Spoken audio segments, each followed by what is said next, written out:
Kailan kayo iinom ng warm water o hot water ba? At kailan naman cold water? Tuturo ko po sa inyo ha. So, lalo na sa mga laging masakit ang tiyan, nagtatae, indigestion, pwede rin sa utak, pwede sa circulation, pwede sa kidney problem. Lahat po to matutulungan ng tubig. Pero gagawin natin mas malalim, libre, simple at effective. Dagdag to sa mga gamot na ibibigay ng doktor nyo. Subukan natin muna yung benefits yung warm water. Pag warm, yung kasing init na kaya nyo lang inumin. Huwag naman yung mapapaso na yung dila nyo, di ba? Basta yung kaya nyo lang. Minsan warm o medyo hot, pwede. So ito naman ang pang warm water. Number 1, para sa digestion. Basta sikmura, nagsusuka, hindi matunawan, parang makabag, o ma-acid, gastritis, nagka-cramps, o hindi mo alam kung na food poisoning ka, o talagang masama pakiramdam, kailangan hot water. Okay? Mainit, maganda. Kasi pag mainit na tubig, pumasok dito sa esophagus, sa tiyan natin, sa intestine natin, kakalma. Kakalma yung bituka natin, kakalma yung tiyan. Okay? Kasi warm pampakalma. Pwede ka rin nga maglagay ng warm bag.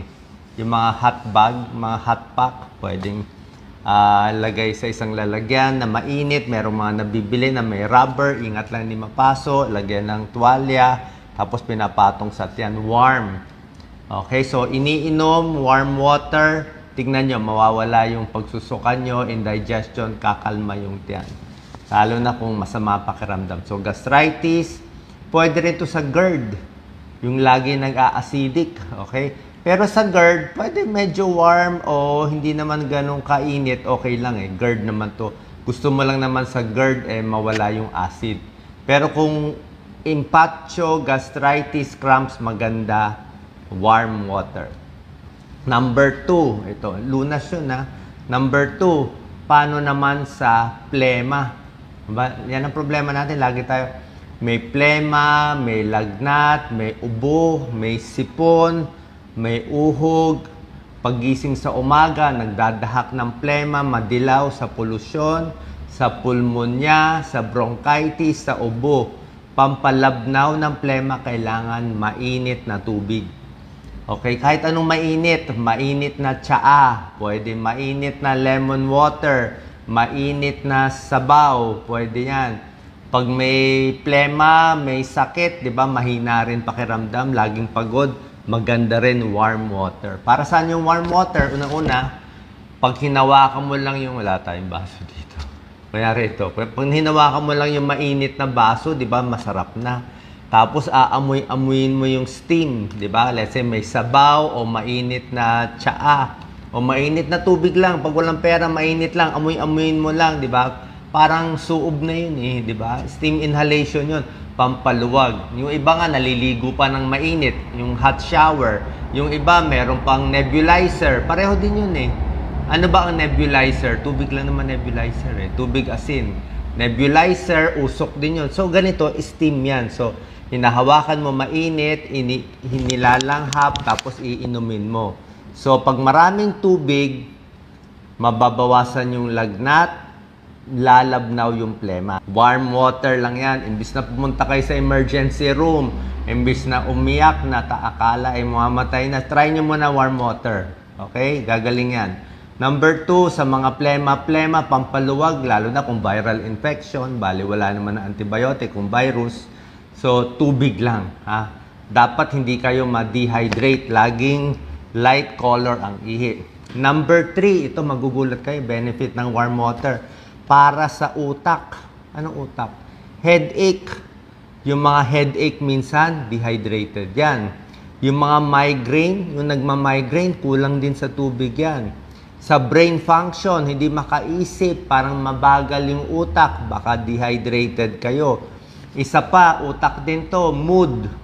Bad mood, nadi-depress. Ano pang bad mood? Nervyos. Nervyos, di ba? Pag nervyos, tubig din naman eh.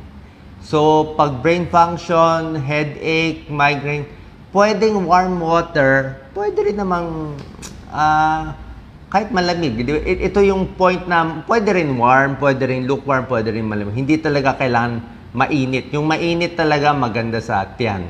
Okay? Sa utak, pwedeng lukewarm water, pero warm water pwede. Ha? So, yung mga may headache, may problema sa utak, subukan nyo warm water. Number 4, nagtitibi. Okay? Masakit ang tiyan, nagtitibi, constipated, matigas ang dumi.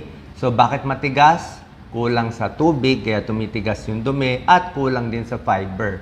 So, damihan ang gulay at prutas at tubig para gumalaw yung bituka. Tapos, warm water, mas bibilis din ang galaw ng bituka natin. So, for constipation. Number 5, syempre kung malamig ang panahon. Sa Pilipinas, mainit pero sa mga overseas worker natin, sa mga malamig na lugar, kung may mga winter dyan, di ba, kung giniginaw kayo, warm water, masarap, di ba? Masarap ang mainit na sabaw habang umuulan ng malamig. Number 6, ito po, magugulat kayo sa number 6, good for circulation. Okay? Blood flow sa mga baradong ugat. Diba? Para dumaloy ang ugat sa mga arteries, dadalo yung ugat sa katawan, sa puso, mababawasan yung mga kirot-kirot kasi pag dadalo yung dugo, maganda rin yan. Nare-relieve yung mga pain, joint pain. So, warm water, good for circulation. Yung iba nga, naliligo pa ng... Pag maligo, mas gusto ko yung maligamgam, mainit-init. Para warm bath, ma-relax ang muscle, good for blood flow, good for the muscles, maganda circulation, mas makakatulog pa kayo. Bawas anxiety, mas makakatulog. Kung gusto niyo mas masarap pa sa warm water, bili kayo ng chamomile tea. Meron namang murang chamomile tea na mga parang 15 pesos lang. Kahit anong brand. O kahit anong gusto nyo. Gusto nyo kung anong halaman gusto nyo gawing tsaa. Pero yung chamomile tea kasi medyo mabango siya. Talagang pamparelax. Yun ang number 7 ko. Number 7, para sa makatulog, para sa nervyos, para sa stress, warm water. So yan ang benefits ng warm water, ha? Pag na-emergency kayo, sobra sakit ang tiyan, parang puputok ang tiyan, subukan nyo muna yan. Yan ang first aid natin. So, pag hindi gumaling, syempre, papacheck up tayo sa doktor. Pero karamihan naman ng mga stomach pain, mga ano lang yun cramps o gastritis. Karamihan yun. Bihira lang naman yung mga serious. Pero pag serious, syempre, hindi na wala sintomas, punta sa doktor. Ngayon naman, para saan naman ang cold water? Yan. Sino magbe-benefit sa malamig na tubig? Ito yung mga benefit, ha. Number 1, maganda malamig na tubig after exercise. Nag-motor, nagbisikleta, nag-jogging, nag-tennis, nag-basketball, pwede ka cold water. After exercise, workout, ang init ng katawan mo, di ba? Init na init ka talaga. Hot ka sa workout. Pwedeng cold water. Wag naman yung may yelo. Basta yung tama-tama lang, malamig. Cold water, better hydration for exercise and workout para makarecover ka. Number 2, ang cold water, pag ininom mo, actually nakakapayat. Nakakapayat konti kasi nababawasan ka ng calories. Kasi pag uminom ka ng malamig, di ba, yung katawan natin mainit. Okay, katawan natin mainit, uminom tayo ng malamig, gagawin ng katawan natin, papainitin niya yung cold water na ininom mo. So, yung cold water na ininom mo, pag papainitin ng katawan, nag-expend siya ng calories. Ibig sabihin, kailangan mo ng energy para painitin yung cold water na ininom mo. Mababawasan ka ng 45 calories. So, mas nakakapayat ang cold water, nakaka-boost ng metabolism. Usually, cold water pambata. Pangbata. Pangbata, exercise, metabolism, pampapayat, pambata. Pag may edad, usually masakit ang tiyan, masakit ang ulo. Okay, so pwede yan for metabolism. Number 3, cold water. Siyempre, pag mainit ang panahon, heat stroke. Sobrang init, tanghaling tapat, di ba? Si Doc Lisa, hindi cold water yan, halo-halo yan. Pero pag halo-halo, may ice cream pa, tataba naman tayo, di ba? Kaya ice na lang. So, heat stroke prevention, very hot weather, cold water din. Number 4, pampaganda ng skin. Okay, di ba? Malamig, di ba? Ina-ice natin yung eye bags pampaganda ng balat, rehydration, pwede cold water. Cold din nilalagay, iniinom, cold water, pwede. Okay, malamig na tubig. Number 5, pang detox. Okay? Actually, pang detox ng katawan. Anong ibig sabihin ng detox? Actually, quote-unquote lang naman yung detox. Hindi naman talaga agad-agad mawawala yung dumi. Pero syempre, kung marami kang iinumin ng tubig, tulad na sinabi ko sa isang video ko, mga 8 to 10 glasses of fluid or water in a day. Panoorin nila isang video ko, bakit 8 to 10 ang maganda sa karamihan ng tao. So, panglabas ng para yung ihi, mas maganda. Para mabawasan yung bakterya sa ihi, makaiwas tayo sa urinary tract infection, makaiwas tayo sa balisawsaw, makaiwas tayo sa kidney stones, kailangan maraming tubig. Gumanda ang kidneys, hindi ma-kidney failure, hindi ma-dialysis, kailangan maraming tubig, mga 8 to 10 glasses. Kung hindi tubig, pwedeng, basta fluid, liquid siya, di ba? Pero mas maganda tubig. Para sa pawis, mabawasan yung body odor. Para may pawis, may saliva, para hindi matuyuan din ng laway. So, maganda to sa katawan. Cold or warm, para ito, pwede cold, di ba? Hindi talaga kailangan warm water dito. Cold or warm, pwede dito. Yan nilagay ko sa number 5. And number 6, leg cramps. Yan, dami pinupulikat ngayon. Di ba? Ano cause ng pulikat? Yung madalas pinupulikat pag madaling araw. Ang cause ng pulikat, number 1 cause is dehydration. Kulang ka sa tubig. Hindi nyo lang alam yan. Pag pinulikat, number 1 cause is dehydration. Kulang sa tubig. Tubig, hindi ka uminom ng tubig ng gabi. Number 2 cause, kaya pinupulikat, baka matigas, naglakad ka masyado, tumigas yung muscle mo, pwede rin yun. So, kailangan mo i-stretch, i-massage yung binti.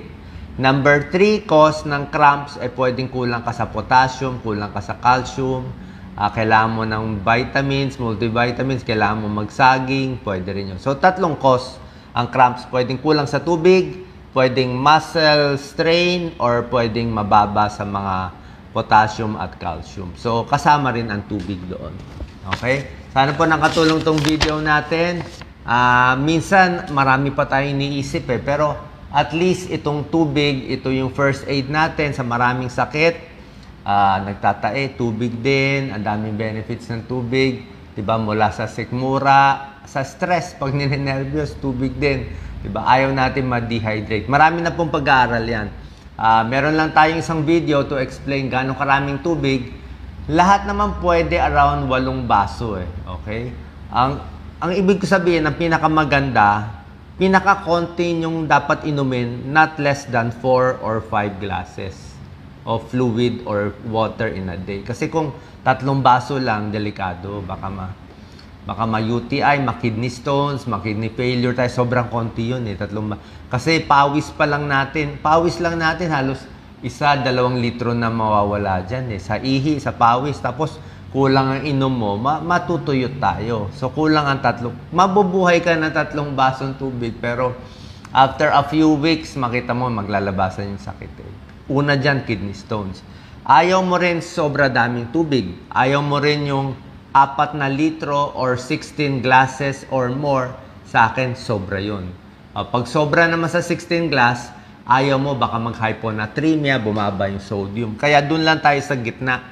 Bawal ang kulang sa tubig, bawal ang sobra sa tubig. Ulitin ko bawal ang 3 baso or less, sobra konti. Bawal din ang 16 glasses or more, sobra din yun. Ano ang gitna? Mga 8 to 10 glasses. Babae, payat, 100 pounds, kahit 6 na baso lang ng fluid or water in a day. Lalaki, malaki, 200 pounds, baka 12 glasses in a day. So, depende rin sa bigat ng tao. Depende rin sa exercise, kung laborer, construction worker, lagi na sa araw, pwede 3 litro, baka hanggang 14-15 glasses, pwede rin yun. Diba? So, pag nasa office lang, walang ginagawa, laging malamig, baka 6 na baso, pwede na rin. So, depende po yan. Okay? Sana pa nakatulong tong video. Simpleng lunas, huwag niyong kakalimutan. Tubig lang, pwede na yung basic water. Pag sinabi kong tubig in a day, ibig ko sabihin, kasama doon yung tsaa, kasama kung nag-soft drinks ka, nag-orange juice ka, nag-sopas ka, 1 baso rin ang tawag doon nagpakuan kang malaki, halos isang basong tubig. So, counted yun. So, lahat ng fluid, pag inad mo, 8 to 10 glasses of water or fluids in a day, ganun po ang pagbilang natin. Salamat po. Share po natin para makatulong ng libre sa ating kababayan. Salamat po.